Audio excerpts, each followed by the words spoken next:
Hey, it's been a while. So, from what I've heard, Dragon Maid is having a movie come out sometime this year or next year. And there isn't really much I could say other than the fact that Dragon Maid has always had a special place in my heart, at least during the first 2 years of high school. After that, I just sorta went about with my Yandere Simulator hyper obsession, unfortunately. Whether that be the funny moments, the fan service, the deep moments, the amazing artwork that people would draw, or just the elusive twister scene, I really loved both the original and S series from start to finish. But with Dragon Maid being as divisive as it is, it has garnered a lot of hate and malice, such as people making the disingenuous statement that the show is full of Epstein stuff, but they still make the decision to watch it. Because treating cartoon characters and, well, cartoons in general as if it's the movie Cuties is something that'll get you brownie points on Twitter.com. But I'm not here to do any of those things. The redesigns that you'll see in this video will be out of love and respect for the source material, while avoiding stepping on the author's toes. The silliness, the cuteness, the funniness, the horniness, everything will be maintained because, well, I love this series. Arguably one of the most marketable characters in the show. I mean, just look at the Bahil website. Seriously, the fact that there's so much art of this one character is pretty fucking hilarious in my opinion.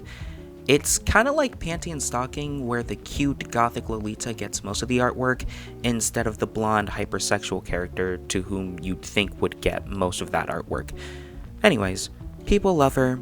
People hate the people that love her and call them pedophiles 2 times a day to farm followers on Twitter, rather than spending their time on focusing on actual issues and child abuse, because that's very sane behavior. Anyways, in terms of design, Kanna is round, stone-faced but really cute and bubbly, and is said to have a gothic Lolita vibe. Gothic as in old American English, not like, ugh, death, skulls, and bones, and I don't know what the fuck that noise was just now. That alone gave me a pretty good reference for what I wanted her design to be like. And I took an image off of Google as reference until realizing that I was suffering from severe memory loss because the initial sketch looked rather similar to her base design, so I took some liberties and tried to give her some more flair. Flair that is only apparent once we get to the coloring phase. And as far as creative liberties goes, I just gave her a shoulderless dress. Yeah. In terms of the color, I originally wanted her colors to be dark and like unique, but I realized that doing so would kind of go against the whole appeal that her character has to begin with, which is the sort of pastel, light, bubbly, cute thing she has going on. So instead of just like going haywire with like colors that didn't really suit her character, I decided to go with a baby blue to sort of match her aesthetic and theme. I just overall just sort of doubled down on the whole pastel aesthetic thing she has going on. Though, I mean, could you really call it a pastel aesthetic? I mean, it's light in color, and whenever you think of pastel aesthetic, that's usually the first thing that comes in mind. I mean, I don't know. I guess pastel aesthetic for me would just be like, oh, hey, you know, really light pink and light blue and all that shit, and I guess I did that. There isn't really much to my creative process. I just sort of played around with colors until I found something that worked, and something that I could confidently say that, yeah, this is unique, but it feels close within the spirit of the original, if that makes sense. And what I was essentially left with was something that felt cute, funny, and again, something that was close to the original, which is something that I genuinely appreciate. And also, like, the line art on, like, the font is, like, fucking ugly, by the way. Yeah, I do not have a very steady hand. I'm even surprised that the line art in most of these drawings came out as clean as they did.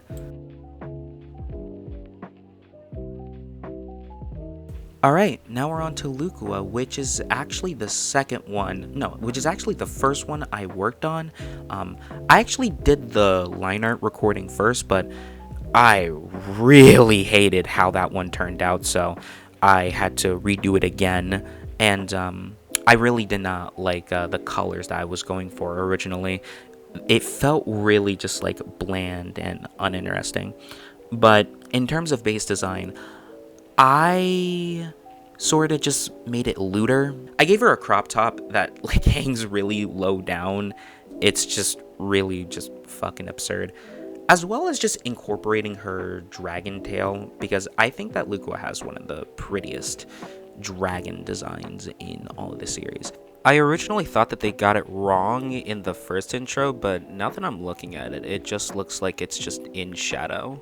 I also try to make her design a bit more laid back, tropical, and just more loose. I don't know. My thought process was that I wanted to make her design feel more Mesoamerican-y because she is a dragon based off of Mesoamerican lore. So, I don't know. I realize how fucking stupid I sound when all I really did was just make her design a bit more, I guess, tropical and, well, lewd. But overall, I think it fits her character pretty well. And when moving on to the colors, I'm gonna make this like opaquely clear before we move on to before the recording moves on to the coloring of the skin. I made her tan because I thought it'd be, well, hot, and it would be sort of fitting given the culture kind of thing. Like, one thing that I really like about Dragon Maid is that they include dragons from different mythologies. Like, Fafnir is from, like, Norway mythology, and Lucoa, as I said, is from Mesoamerican mythology. In terms of the color scheme for her clothes, I sort of went off of the color scheme of her hair, the yellow, green, and blue. I made her top more of a dark green rather than pure black, and I kept the shorts relatively the same, except for the fact that I grayed them out a little more for the sake of uniqueticity. And yeah, the open-toed sandals, they're also... I also gave the top like green stripes to make it stand out and pop, though I think in terms of coloring, I made the stripes a bit too thick. I'm looking at the drawing again, and the stripes just look insanely messy. I'm actually proud of how I pulled off her dragon's tail.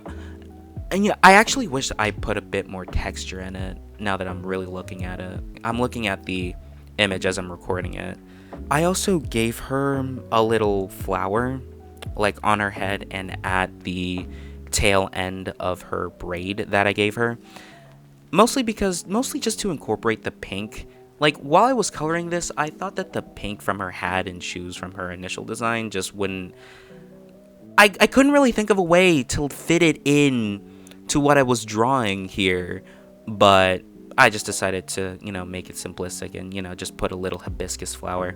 I think that's a hibiscus. I don't know, dude. I don't know, dude. I just drew random flowers and then just called it a day. But other than that, there isn't really much else I could say on that other than that's Lucoa. Now, to finish this off, we get to the big bad, the magnum opus of all the Dragon Maid hate in like 2020, early 2021, or however long ago the anime was announced. I think it was announced in 2020, actually, yeah. We are at Ilulu. And boy, did this character cause quite a stir. She caused a stir. Because of this character, it allowed me to witness Twitter freaks in action. Like, I witnessed in real time Twitter freaks going to war over her design and calling people pedophiles over it. Like, it's crazy. Like, I even saw someone make an entire video talking about how much they hated Ilulu's design and how they were worried that it would ruin the anime with like more weird themes, as if weird themes were not present every single moment with like Lucoa squeezing Shota and again the twister scene. Like, buddy, don't watch. But we're gonna show her design some love. So in terms of the design, I actually did not know what I wanted to do. I'm actually recording this video the exact same morning as I finished her drawing because I'm gonna be real, I was kind of lazy when it came to this one, and it's not exactly my favorite out of the bunch I made. Mostly because, what exactly can you do? So, like, yeah, I could have played around with her other world design, because there's a lot you can do there, especially given the backstory. But I didn't really feel like doing that at all. I wanted to play around with her more casual design, but the problem is that the casual design kind of makes sense. Like, she's going from being this barbaric, homeless person essentially that hates humans to now being able to just relax and just live her life while making sexual advances. Like, it's kind of hard to redesign that because a lot of the designs in Dragon Maid sort of have reasonable simplicity that it's hard to top in any way, shape, or form. Yeah, you could argue that it's lazy, but the simplicity definitely works for her character, so it was definitely hard. But in the end, I just sort of gave her like an exposed shoulder with, I don't know what you'd call them. Like, they're like shorts, but they look like skirts. Like, I don't know what you call them, but I gave her those, along with keeping the Crocs, because the Crocs are very based. But in terms of coloring, I kinda kept things light. I didn't really do anything too crazy, which, let's be real, even my creativity has its limits, but I really didn't know what to do here. You know, at the near end of the coloring process, I tried to play around with it and, incorporate some of her hair color into like her clothes designs like I did with Lucoa, but it ultimately didn't work, and this was just a design that I went with.